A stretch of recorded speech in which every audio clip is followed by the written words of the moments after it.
I'm your host, Scully Pop, where the entertainment doesn't stop. Tonight, we're going to be reading Little Women on the Prairie. So buckle up. It's quite the ride. And we'll see you on the other side.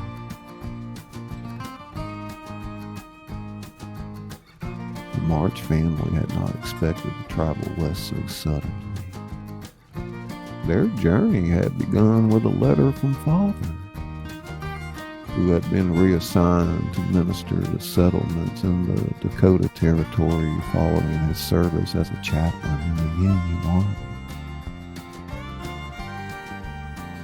With the war's conclusion, opportunities for fresh starts beckoned many eastward families to the frontier, and the Marches would be no exception. I still can't believe we're leaving Concord, Meg sighed as she folded her best dress into a trunk. At 21, she had only recently become engaged to John Brooke, who had agreed to follow them west once the family was settled. I think it's marvelous, Joe exclaimed, pacing with restless energy across their shared bedroom. Just imagine the adventures we'll have. I'll gather enough material for a dozen stories. Beth, ever quiet, sat in the corner, fingers gently tracing the keys over a beloved piano that would remain behind with Aunt Marge. Do you suppose they have music on the prairie? Amy, the youngest of 12, was the most distraught. My art lessons, my friends. How am I going to become accomplished in a wild place with no society? Marmee, overhearing as she passed their door, stepped in with a gentle smile that masked her own apprehension. We go where Father needs us, girls, and remember what he always says. Home is where the heart is, the four sisters recited in unison, their voices ranging from Amy's petulant tone to Beth's whispered acceptance. The Dakota Territory welcomed them with a sky vaster than any they had ever imagined, and winds that seemed to carry whispers from the edge of the world.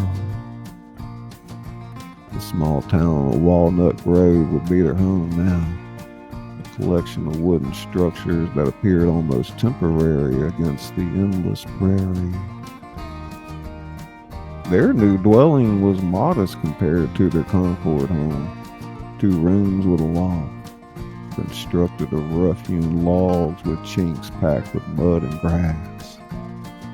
Jo immediately claimed a corner of the loft for her writing, while Meg surveyed the space with practical eyes, already planning how to create an atmosphere of gentility. It's not what we're accustomed to, Marmee acknowledged as they unpacked their few treasures, but we'll make it warm and welcoming as we always have. The first week passed in a flurry of settling in. Father preached on Sunday to the assembled townspeople in the small church, and afterward, several families approached to welcome them. Among them was a man named Charles Ingalls, whose firm handshake and kind eyes immediately impressed Mr. March. We'd be pleased if you join us for dinner tomorrow, Mr. Ingalls said. My Caroline makes the finest Johnny cakes this side of the Mississippi, and our girls would love to meet yours. The Ingalls' cabin was slightly smaller than their own, but radiated warmth and careful husbandry. Mrs. Ingalls, a woman whose capable hands never seemed to still, welcomed them with a genuine smile that reached her eyes. These are our daughters, Mary, Laura, Carrie, and our baby, Grace. The introductions proceeded with curious glances from both sets of sisters. Mary, with her nearly light white blonde hair and dignified bearing, reminded Joe of Meg. Laura, brown-haired and bright-eyed, seemed to vibrate with an energy that matched Joe's own. Little Carrie observed shyly from behind her mother's skirts, while big Grace slowly cradled nearby. You talk funny, Laura blurted out, turning a sharp look from her mother. Laura, Mrs. Ingalls warned, but Joe laughed. It's all right. I suppose our Massachusetts accents do sound different from yours. Massachusetts, Laura tested the word. But that's far away, isn't it? Pa showed me on the map. Very far, Beth responded quietly, surprising everyone. Beth rarely spoke to strangers, but something about Laura's directness seemed to put her at ease. The meal was simple but abundant. Johnny cakes as promised, beans sweetened with molasses, salt pork, and apple pie for dessert. The March sisters, accustomed to the privations of wartime rationing in the East, ate appreciatively. Did you really live in a big city? Laura asked Joe, eyes wide with curiosity. Concord isn't exactly a big city, Joe explained, but it's certainly bigger than Walnut Grove. Do you have Indians there? Laura, mind your manners, Miss Ingalls said firmly. It's a fair question, Mr. March interjected with a smile. No, young lady, the native tribes of Massachusetts were pushed out long before our time, though there are still small communities. I understand you've had more recent experiences here. Mr. Ingalls nodded soberly. The Dakota people were here before us. There's been trouble, but many are good neighbors when treated fairly. Amy, who'd been uncharacteristically quiet, finally spoke up. Do you have a school here? With a proper teacher and books? We do, Mary answered primly. Miss Beadle, our teacher, she's very smart. Mary's the smartest in school, Laura added, earning another look from her sister. You must join us tomorrow, Mrs. Ingalls said. Laura can show you the way. The school was a single room with benches and desks for about 20 children of various ages. Miss Beadle, young and earnest, welcomed the March girls warmly, especially Amy, who was the only one still of school age. The others are welcome to visit. Perhaps Jo might share some of her writing with the class. I understand from Reverend March that you have literary aspirations. Jo blushed, but agreed readily. Any chance to share her stories was welcome, though she wondered how her tales of knights and damsels would be received on the prairie. Winter arrived with a suddenness and ferocity that shocked the March family. In New England, winter crept in gradually, with crisp autumn days slowly surrendering to frost and snow. Here, a blue sky could transform into a howling white void within hours. Blizzards come quick on the prairie, Laura explained when she found Jo struggling to bring in firewood as the first major storm approached.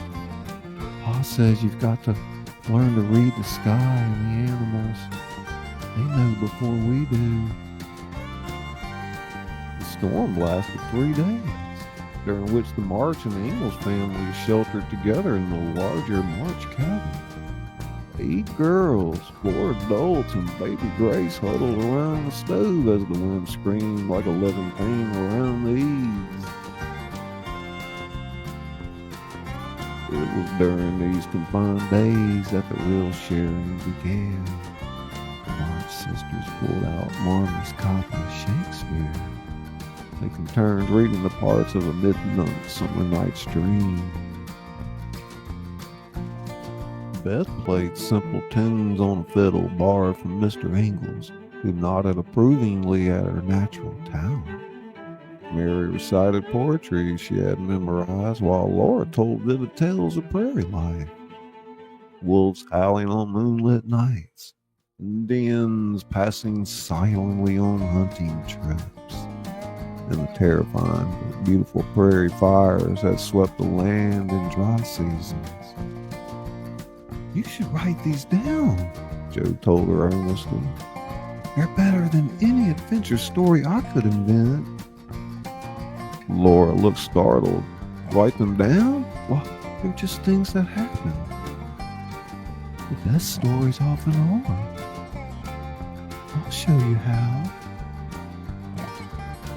And so began an unlikely friendship between the passionate, literary Joe March and the observant, nature-loving Laura Ingalls.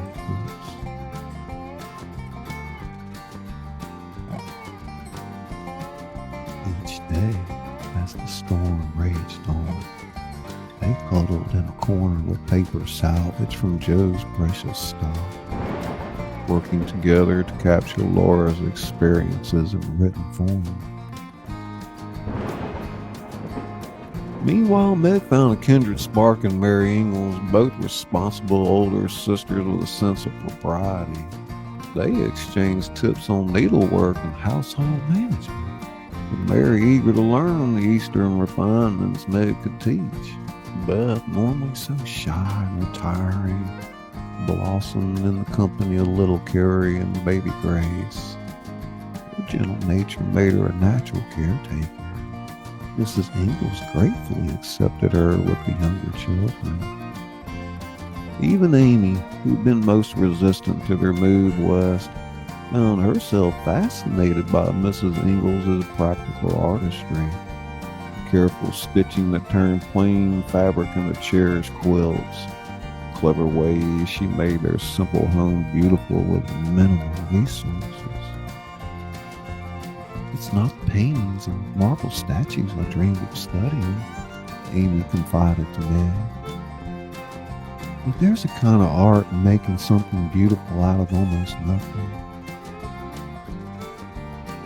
The storm finally broke on the fourth day, revealing a transformed world. Snow blanketed the prairie in a pristine white sheet, with drifts tall enough to bury a man in places. The two families emerged from their shared confinement with newfound bonds and appreciation for each other's strength. "I can't thank you enough," Marmee told Mrs. Ingalls as they stood at the doorway, watching their husbands dig a path between the two cabins. "No thanks needed," Mrs. Ingalls replied with characteristic practicality. "That's how it's done out here. We help each other through."